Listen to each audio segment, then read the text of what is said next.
please subscribe and don't forget to press the bell icon to get notified whenever we upload a new video. Delhi high court ने दक्षिण दिल्ली में निर्माण के लिए पेड़ काटने पर 4 जुलाई तक रोक लगा दी है। मामले की अगली सुनवाई 4 जुलाई को होनी है। दक्षिण दिल्ली के सरोजिनी नगर और नौरोजी नगर में सरकारी कर्मचारियों के लिए बहुमंजिला इमारतें एनबीसीसी बना रही है और इसके लिए पेड़ काटे जा रहे हैं, जिसका विरोध किया जा रहा है। सुनवाई के दौरान एनबीसीसी ने दावा किया कि उन्हें पेड़ काटने की एनजीटी से मंजूरी मिल गई है। इसके बाद अगली सुनवाई के दौरान एनजीटी के आदेश पेश करने को भी कहा गया है। अमित सिंह हमारे सहयोगी फोन लाइन पर मौजूद हैं। अमित, पेड़ काटने को लेकर अब लगातार घमासान मचा हुआ है, ऐसे में क्या ताजा हालात बने हुए हैं? जी बिल्कुल प्रशांत, 16,500 पेड़ काटने का जो ये पूरा मामला है, सरकारी कॉलोनियों बनाने के लिए ये पूरा मामला है, इस पर दिल्ली हाई कोर्ट ने बहुत ही बड़ा और कड़ा रुख अख्तियार किया है और 4 जुलाई तक जो कि अगली सुनवाई की तारीख है दिल्ली हाई कोर्ट में, तब तक पेड़ काटने पर रोक लगा दिया। हालांकि एनबीसीसी ने बार बार कोर्ट में ये दलील दी गई कि जितनी भी अथॉरिटीज है, यहाँ तक कि ट्री अथॉरिटीज, फॉरेस्ट अथॉरिटीज, सबसे क्लियरेंस ले लिया गया है। और हालांकि ये पूरा मामला एनजीटी कोर्ट में चल रहा था और जब ट्री अथॉरिटी इस तरह से अनुमति दे दिया है, तो ट्री अथॉरिटी के अनुमति पर सुनवाई करने का एनजीटी को अधिकार नहीं था, ऐसा याचिकाकर्ता ने कहा है। जिसके बाद कोर्ट ने इस पूरे मामले पर स्टे कर दिया है 4 जुलाई तक। और चूंकि ट्री अथॉरिटी के आदेश के खिलाफ कोई सुनवाई नहीं कर सकती है, आदेश पर किसी भी तरह का कोई सुनवाई एनजीटी नहीं कर सकती है, तो और हाईकोर्ट इस पे कॉम्पिटेंट है, हाईकोर्ट सुनवाई कर सकती है। तो लिहाजा दिल्ली हाईकोर्ट 4 जुलाई को इस मामले पर फिर से सुनवाई करेगी और देखना होगा कि 4 जुलाई के दिन क्या कुछ दिल्ली हाईकोर्ट इस पूरे मामले में सुनवाई के बाद फैसला लेगी। जी शुक्रिया अमित। अमरनाथ यात्रा के दौरान आतंकवादी संगठन श्रद्धालुओं पर हमले की साजिश रच रहे हैं। खुफिया सूत्रों के हवाले से जो जानकारी मिली उसके मुताबिक आतंकवादी संगठन जैश-ए-मोहम्मद और हिजबुल मुजाहिदीन श्रद्धालुओं को आत्मघाती हमला करके निशाना बनाने की साजिश रच रहे हैं, जिसमें 4 आतंकियों के गुट शामिल हैं और अमरनाथ यात्रा रूट पर यात्री कैंप के पास इनकी हरकत देखी गई है। खुफिया सूत्रों के मुताबिक ये सभी आतंकवादी सीमा पार से करीब 20 दिन पहले कश्मीर में दाखिल हुए हैं।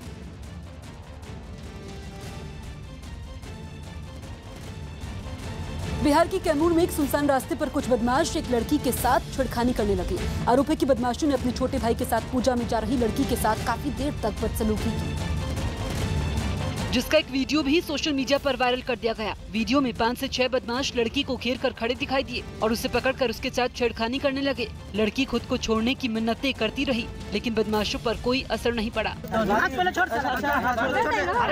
पीड़ित लड़की के भाई ने उसे बचाने की कोशिश की, लेकिन बदमाशों ने उसे धक्का देकर किनारे कर दिया। छेड़खानी के दौरान बदमाशों ने लड़की और उसके भाई से पैसे भी छीन लिए। 10 आदमी के सामने 10 आदमी की बात नहीं मनबू। आरोप है कि इन बदमाशों ने 27 मई को इस वारदात का वीडियो सोशल मीडिया पर भी साझा कर दिया, जिसकी 30 मई को पीड़ित लड़की की ओर से पुलिस में शिकायत भी दर्ज करवाई गई, लेकिन पीड़ित परिवार ने पुलिस पर कार्रवाई नहीं करने का आरोप लगाया और दावा किया कि कई बार थाने के चक्कर काटने के बावजूद पुलिस ने अब तक आरोपियों को गिरफ्तार नहीं किया। पीड़ित परिवार ने जल्द इंसाफ नहीं मिलने पर आत्मदाह की भी धमकी दी। न्याय नहीं मिलेगा तो हम उनके मट्टी के तेल गिरा के वो इसी के सामने हमने के जर जितना परिवार बना। हालांकि पुलिस ने वारदात में शामिल सभी आरोपियों की पहचान होने और एक आरोपी को गिरफ्तार करने का दावा किया। एक की गिरफ्तारी हो चुकी है और गिरफ्तारी के लिए आदेश दिया जा चुका है। पीड़ित परिवार ने केस वापस लेने के लिए आरोपियों की ओर से लगातार धमकी मिलने का भी आरोप लगाया। मुंबई के वडाला इलाके में लगातार बारिश की वजह से रिहायशी इलाके में अचानक जमीन धंस गई है, जिसकी वजह से आसपास की इमारतों को खतरा पैदा हो गया है। जमीन धंसने से मलबे में करीब 15 कार दब गई है।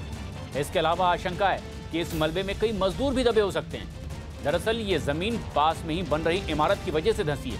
लोगों का आरोप है कि शिकायत के बावजूद बिल्डर ने काम नहीं रोका, लगातार काम चलता रहा। इतना ही नहीं, लोगों का आरोप है कि बीएमसी के अधिकारियों ने भी उनकी शिकायत पर ध्यान नहीं दिया। हादसे के बाद बीएमसी ने पास की इमारतों को खाली करने के आदेश दिए हैं। और ये तस्वीरें जिसमें कि लैंडस्लाइड में कई गाड़ियां दब गई है, लेकिन पास में ही बनी झुग्गियां भी तहस नहस हो गई है। कुछ हेलमेट मलबे में दबे दिखाई दे रहे हैं और इसीलिए आशंका व्यक्त की जा रही है कि कुछ मजदूर भी इसमें दबे तो नहीं है। मैम, आपसे जानना चाहेंगे ये इंसिडेंट कितने बजे का है और इलाका सेफ है? 4 से 5 के बीच में ये इंसिडेंट हुआ है और ये सिर्फ दोस्ती वालों की वजह से ये इंसिडेंट हुआ है। उससे जब तक इनका प्रोजेक्ट नहीं था, हमारी बिल्डिंग एकदम सेफ थी। जिस दिन से इन्होंने काम चालू किया, हम लोगों ने कोर्ट में भी केस डाला हुआ है इनके खिलाफ, लेकिन कोई सुनवाई नहीं है। मैम कितनी गाड़ियाँ वहाँ पे पार्क थी? 6 गाड़ियाँ टोटली गई है। एक और जाने वाली थी लेकिन उसको निकाल दिया गया। और इसमें कोई ड्राइवर या कुछ सिक्योरिटी गार्ड? सुबह 4 से 5 के बीच में कोई नहीं था। इसके लिए people were safe but residents are not safe boss. Bihar की राजधानी पटना में कुछ लोग एक रस्सी की मदद से एक बच्चे को पेड़ पर बांधकर पीटने लगे। पिटाई कर रहे लोगों ने नाबालिग लड़के पर दुकान से मोबाइल फोन चुराने का आरोप लगाया और उसे रस्सी की मदद से पेड़ पर बांधकर एक डंडे से उसकी पिटाई शुरू कर दी। पिटाई के समय बच्चा रहम की गुहार लगाता रहा। पिटाई कर रहे आदमी पर बच्चे की गिड़गिड़ाने का कोई असर नहीं पड़ा। लाओ यहाँ कोई देखे वाला नहीं भैया। बच्चे को पीट रहे आदमी के साथ खड़े लोग उस पर चोरी हुए मोबाइल के बारे में बताने का दबाव बनाते सुनाई दिए। बताओ कहाँ है मोबाइल। आरोपी की पिटाई के बाद बच्चे को नजरबंद कर दिया गया, जिसकी जानकारी मिलने पर पहुंची पुलिस ने पिटाई करने वाले आदमी को हिरासत में लेने का दावा किया और बच्चे को उसके चंगुल से छुड़ाकर थाने ले गई।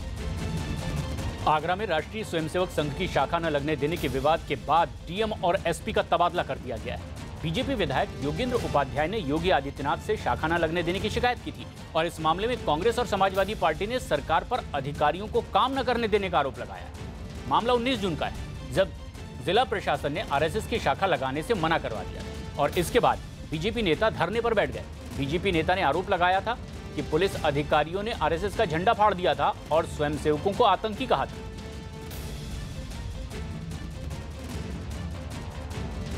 माननीय मुख्यमंत्री जी से हमने पूरे प्रकरण से उनको अवगत कराया और ये अपेक्षा की कि कानून जिसने भी अपने हाथ में लिया वह दंडित होना चाहिए। उसी संदर्भ में ऐसा प्रतीत होता है कि आगरा के एसपी सिटी और डीएम साहब को स्थानांतरित कर दिया गया है। अधिकारियों को बिल्कुल काम नहीं करने दिया जा रहा है। अब डायरेक्ट एसपी सिटी और डीएम को भी जोड़ के चल रहे हैं, तो ये अधिकारियों में भय प्राप्त करना चाहते हैं कि आने वाले 2019 के चुनाव में अधिकारी भारतीय जनता पार्टी और आरएसएस के एजेंडे के रूप में काम करें, उनके एजेंट के रूप में काम करें। इसकी हम भर्त्सना करते हैं। मध्य प्रदेश के भोपाल में कांग्रेस के एक विधायक मध्य प्रदेश कांग्रेस के अध्यक्ष कमलनाथ को जूते पहनाने लगे। कांग्रेस विधायक की इस हरकत पर राज्य की सियासत गर्मा गई और बीजेपी ने इस मुद्दे को लपकने में देर नहीं लगाई। मामले से जुड़ा एक मोबाइल वीडियो भी सामने आया, जिसमें विधायक रजनीश सिंह झुककर कमलनाथ को जूते पहनाते दिखाई दिए। वीडियो सामने आने के बाद बीजेपी ने कांग्रेस नेताओं पर सामंतवादी सोच रखने का आरोप लगा दिया।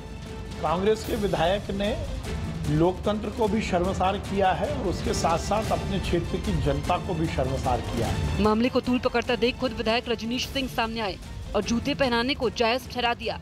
मैं अपने पिता की सेवा करता नहीं करता, पिता की करता था नहीं करता था, तो कमलनाथ जी भी मेरे पिता तुल्य हैं। विधायक ने यह भी दावा किया कि भीड़ की वजह से जूते अपनी जगह पर नहीं थे, इसलिए उन्होंने अपने नेता के सम्मान में ऐसा किया।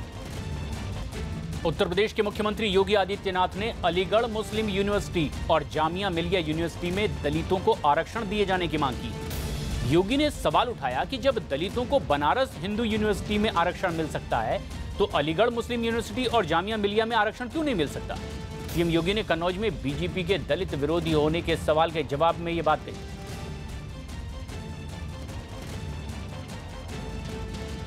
एक प्रश्न ये भी पूछा जाना चाहिए उन लोगों से जो लोग कह रहे हैं कि दलितों का अपमान हो रहा, उनसे पूछा जाना चाहिए कि आखिर दलित भाइयों को अलीगढ़ मुस्लिम विश्वविद्यालय और जामिया मिलिया विश्वविद्यालय में भी आरक्षण का लाभ मिलना चाहिए।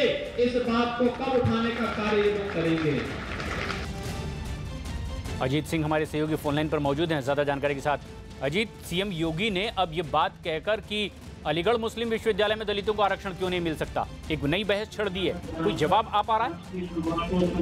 बिल्कुल प्रधान, जिस तरीके से मुख्यमंत्री ने कल ये बयान दिया कि जामिया और एबी में दलितों को आरक्षण क्यों नहीं मिलेगा, इस सवाल के बाद जो एक तरीके से ये दलित आंदोलन को बढ़ावा देती हूँ, चाहे बहुजन समाज पार्टी की बात करें या और दलों की बात करें, सभी दल उठ पर आ गए, क्योंकि कोई भी इसका विरोध करने की हैसियत में नहीं होगा, क्योंकि जो 22 से 23% वोट बैंक है दलितों का, विशेष तौर से उत्तर प्रदेश में, तो मुख्यमंत्री योगी आदित्यनाथ ने भी 2019 से पहले एक ट्रम्प कार्ड खेला है जिसका जवाब अब विपक्ष को देने नहीं बन रहा है। हालांकि उन्होंने राहुल गांधी पर भी जमकर निशाना साधा था उसी समय जब उन्होंने बयान दिया था कि 4 पुश्तों से कोई मंदिर नहीं जाता था, आप जनेऊ पहनने लगे।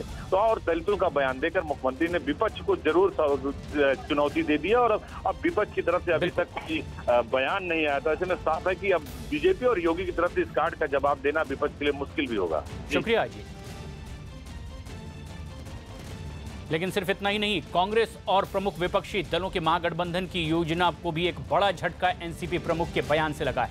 एनसीपी प्रमुख शरद पवार ने लोकसभा चुनाव से पहले ही किसी भी तरह के महागठबंधन की संभावना से फिलहाल इनकार कर दिया है। न्यूज 18 से खास बातचीत में शरद पवार ने कहा कि फिलहाल महागठबंधन व्यावहारिक नहीं है। शरद पवार के मुताबिक हर राज्य में अलग अलग क्षेत्रीय दल मजबूत स्थिति में हैं और अपने स्तर का ही वो गठबंधन करना चाहेंगे। शरद पवार का कहना है कि बीजेपी के खिलाफ एक लहर है और चुनाव के बाद ही कोई गठबंधन बन सकता है। I don't see any possibility of that Mahagठबंधन or anything. There are certain our friends they want that, but that is not practical.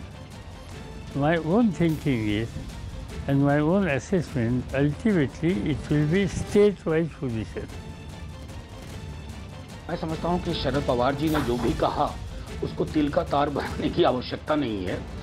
हमारा मानना है कि उन्होंने अपने जहन की बातें कही हैं, लेकिन ये जो इंडेक्स ऑफ अपोजिशन यूनिटी होती है जिसको कहते हैं निर्देशिका विपक्ष की एकाकी, वो मुद्दों पे होगी, कार्यक्रम पे होगी और कई राज्यों में प्री पोल होगी और कई राज्यों में पोस्ट पोल होगी।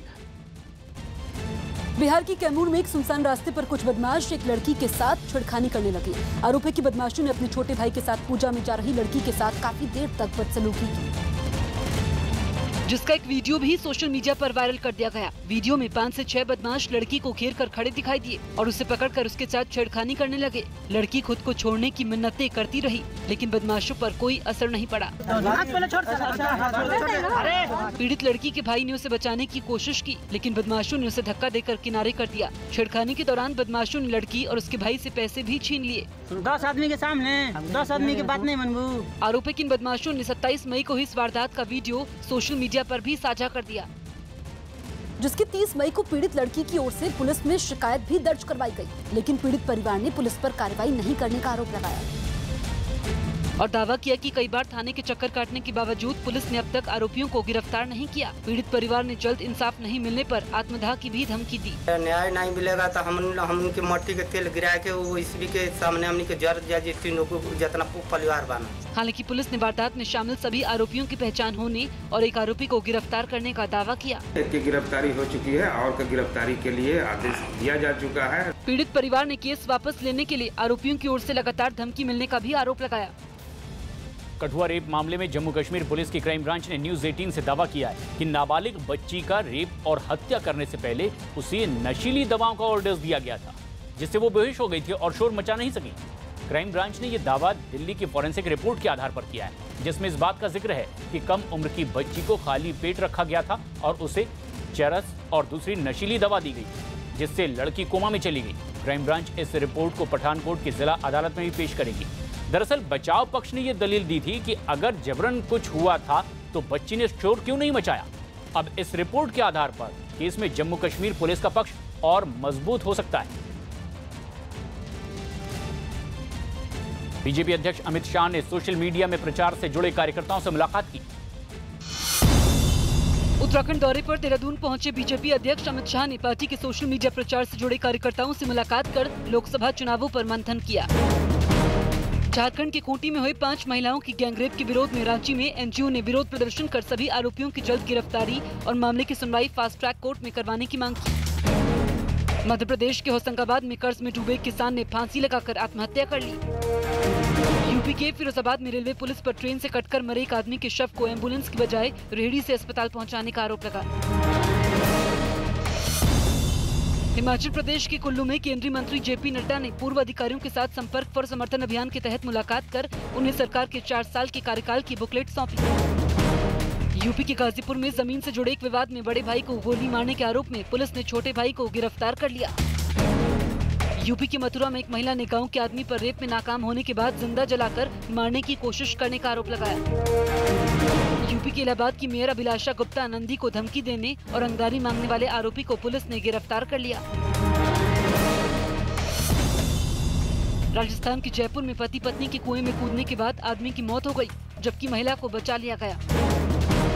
महाराष्ट्र के नागपुर में पुलिस ने एक ट्रक पर छापा मारकर उसमें नारियल के नीचे छिपाकर ले जाए जा रहे करोड़ों रुपए के 6,500 किलो गांजे की बड़ी खेप बरामद की। देहरादून पहुंचे बीजेपी अध्यक्ष अमित शाह ने उत्तराखंड के मुख्यमंत्री समेत राज्य के मंत्रियों और विधायकों से मुलाकात की। जम्मू कश्मीर के कुलगाम में कुछ लोग सड़क पर सुरक्षा बल का विरोध करने लगे। वहां कई घंटों तक चले एनकाउंटर में सुरक्षा बल के जवानों ने लश्कर तैयबा के डिविजनल कमांडर समेत 2 आतंकियों को ढेर कर दिया, जिसके बाद चद्दार भान इलाके के कुछ लोग आतंकियों के समर्थन में सड़क पर उतर गए और सेना के खिलाफ हंगामा करने लगे।